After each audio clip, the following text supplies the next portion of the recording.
અમદાવાદ જિલ્લાના બાવળામાં સ્થિત મામલતદાર કચેરી બહાર મોટી સંખ્યામાં મહિલાઓએ એકઠા થઈ સરકાર સામે ઉગ્ર વિરોધ પ્રદર્શન કર્યું હતું. આર્થિક શોષણ, કામનો અસહ્ય બોજ અને અપમાનજનક વેતન સામેનો આક્રોશ હવે હડતાલના રૂપમાં બહાર આવ્યો છે.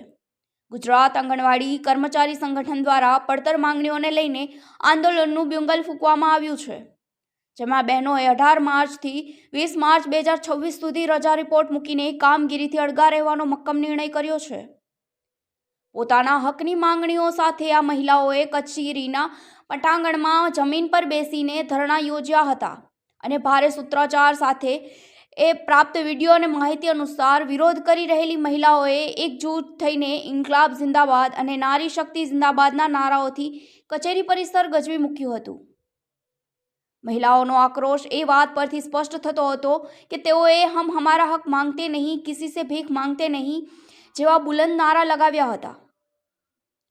હડતાલના બીજા દિવસે મીડિયા સમક્ષ ચોંકાવનારી વિગતો આપતા બહેનોએ જણાવ્યું કે મોંઘવારી જ્યારે આસમાને છે ત્યારે તેંડાંગર બહેનોને માત્ર 5,500 રૂપિયાના મામૂલી વેતનમાં આખો મહિનો કાઢવો પડે છે. બજારમાં તેલનો ડબ્બો 2,500 રૂપિયાનો મળતો હોય ત્યારે આટલી ઓછી રકમમાં ગુજરાન ચલાવવું અશક્ય છે.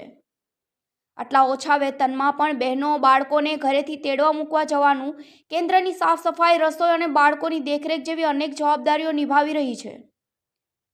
વધુમાં મસાલા અને શાકભાજીના બિલ છેલ્લા 6 મહિનાથી ચૂકવવામાં આવ્યા નથી. વર્ષ 2018ના જૂના ભાવ મુજબ શાકભાજી માટે એકદમ મામૂલી રકમ ફાળવવામાં આવે છે.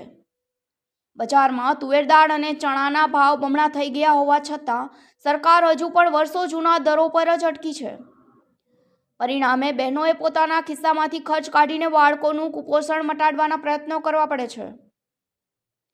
વર્ષ 2018-19માં જ્યારે પૌષ્ટિક આહારની ચીજ વસ્તુઓના ભાવ આસમાને હતા ત્યારે પણ સરકારે માત્ર 19 રૂપિયા ફાળવ્યા હતા.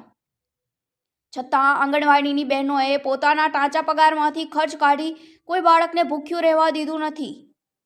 કામગીરીના ભારણ અંગે બહેનોએ જણાવ્યું કે 8 પ્રકારની ઓનલાઈન કામગીરી અને નવી ઈવીટી જેવી એપ્લિકેશનના કારણે તેઓએ માનસિક તણાવ અનુભવી રહી છે. જો વહીવટતંત્ર દ્વારા કોઈ પણ પ્રકારનું દબાણ કરવામાં આવશે તો તેનો જડબાતોડ જવાબ આપવામાં આવશે. જ્યાં સુધી આ પ્રશ્નોનો નિકાલ નહીં આવે ત્યાં સુધી આંદોલન સમેટી લેવાના મૂડમાં આંગણવાડી બહેનો નથી. અહેવાલ કમલેશ ડાભી, ડીજી ન્યૂઝ, બાવળા, અમદાવાદ.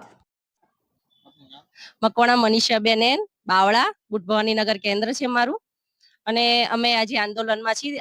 આજે બીજો દિવસ છે અમારા આંદોલનનો અને અમારી માંગણીઓ ઘણી બધી છે જે સંતોષાતી નથી. પહેલો તો પગાર વધારો છે અને બીજા ઘણી બધી માંગણીઓ છે, પણ મારે એક મુખ્ય પ્રશ્ન એ છે કે બાળકોને અમે ખોરાક તો આપીએ છીએ, થોડા પગારમાં મસાલા બિલો પણ નથી મળતા 6 મહિના સુધી, અને છતાં પણ અમે ખોરાક પૂરક પોષણ આપીએ છીએ બાળકોને. તો એના માટે પેલા મસાલા બિલ તો વ્યવસ્થિત હોવા જોઈએ. આજથી 2018માં અમારા મસાલા બિલનો દર વધારવામાં આવ્યો તો ત્યાંથી અત્યાર સુધીમાં વધારવામાં આવ્યો નથી.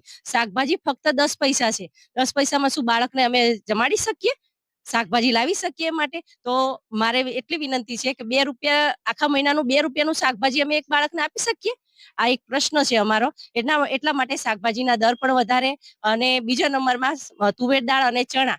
તુવેર દાળ અમને 2018માં 60 રૂપિયા પ્રમાણે આપે છે, અત્યારે 160 રૂપિયા ભાવ છે તુવેર દાળનો, એ પ્રમાણે અમે સ્થાનિક ભાવ અમને આપે. અને બીજા નંબરમાં કે ચણા 40 રૂપિયા 2018નો ભાવ હતો, અત્યારે 80 રૂપિયા છે. તો 80 રૂપિયા પ્રમાણે અમે સ્થાનિક ભાવ આપીએ. અને જો તમારે ખરેખર બાળકોનું કુપોષણ મટાડવું હોય તો તમે પહેલા તો આ બધા જે સ્થાનિક પ્રશ્નો છે અમારા મસાલા બિલના, એ પહેલા તમે નિવારણ લાવો અને નવા દર પ્રમાણે અમને આપો. અને સ્થાનિક ભાવ જે તે તાલુકામાં જે ભાવ ચાલતો હોય એ પ્રમાણે તમારા મસાલા બિલ ચૂકવણું કરો, એવી અમારી નમ્ર વિનંતી છે. મારું નામ સુરાણા નિર્મળાબેન ભાવેશકુમાર છે. હું મેટલ આંગણવાડી કાર્યકર તરીકે કામ કરું છું. પહેલા MMY નું વિતરણ મેન્યુઅલ તરીકે થતું હતું. અત્યારે સરકારે અમને MMY નું વિતરણ eKYC દ્વારા કરવાનું, કે જેમ તેલ છે, તુવેર દાળ છે, ચણા છે, દરેકના અલગ અલગ OTP પડે છે. જ્યાં સુધી અમે એક લાભાર્થીનું eKYC ના કરી શકીએ ત્યાં સુધી બીજા લાભાર્થીનું અમે ઓપન કરી શકતા નથી. તો સરકારને અમારી એટલી નમ્ર વિનંતી છે કે eKYC બંધ કરે અને પહેલા જે રીતે MMY નું વિતરણ અમે કરતા હતા મેન્યુઅલ, એ રીતે જ વિતરણ કરે. અને બીજું કે જ્યારે MMY નો સ્ટોક આવે છે ત્યારે અમારે 10,000 પગારની અંદર અમારે પોતાના ભાડા ખર્ચે અમારે સ્ટોક આંગણવાડી લાવવાનો હોય છે ને એ લાભાર્થી સુધી પહોંચાડવાનો હોય છે. તો સરકારને અમારી એટલી નમ્ર વિનંતી છે કે MMY નો જે બી સ્ટોક આવે છે જે અમારી આંગણવાડી સુધી પહોંચતો થાય. અને અમે પહેલા જે રીતે MMY નું વિતરણ કરતા હતા એ રીતે જ અમે મેન્યુઅલી MMY નું વિતરણ કરી શકીએ એવી અમે સરકારની જોડે દરખાસ્ત કરીએ છીએ. અમારી સરકાર તરફ એક જ માંગણીઓ છે કે આજે અમારા તેડાગર બેન 5,500 નોકરી કરી રહ્યા છે. આજે 2500 રૂપિયામાં તેલનો ડબ્બો છે. તેડાગર બહેનોને બાળકોને બોલાવવા જવાનું, મૂકવા જવાનું, કચરા પોતા કરવાના, રસોઈ બનાવવાની અને બાળકો ગંદા આવ્યા હોય તો પાછા એમના તૈયાર બી કરવાના. તો આજે તેલનો ડબ્બો 2500 રૂપિયા છે તો 5,500 ની અંદર અમારું કેવી રીતે એ બેનો ગુજરાન ચલાવતી હશે? અને અમને 10,000 પગાર આપે છે. 10,000 ની અંદર અમારે 8 જાતની ઓનલાઈન કામગીરી છે અને ઓનલાઈન કામગીરીની અંદર FRS આવે, MMY આવે, THR બી FRS થી કરવાનું. અને હવે નવી પાછી એપ્લિકેશન EVT લાયા છે. એની અંદર ઓછામાં ઓછા 35 બાળકો બેઠા હોય તો 5નો જ ફોટો આવે અને વધારે બાળકોનો ફોટો આવે નહીં. આ રીતની અમારી કામગીરી બહુ જ વધારે છે અને વેતન અમને બહુ જ સરકાર ઓછું આપી રહી છે. તો સરકાર અમારું કંઈક સાંભળે એ અમારી નમ્ર વિનંતી છે.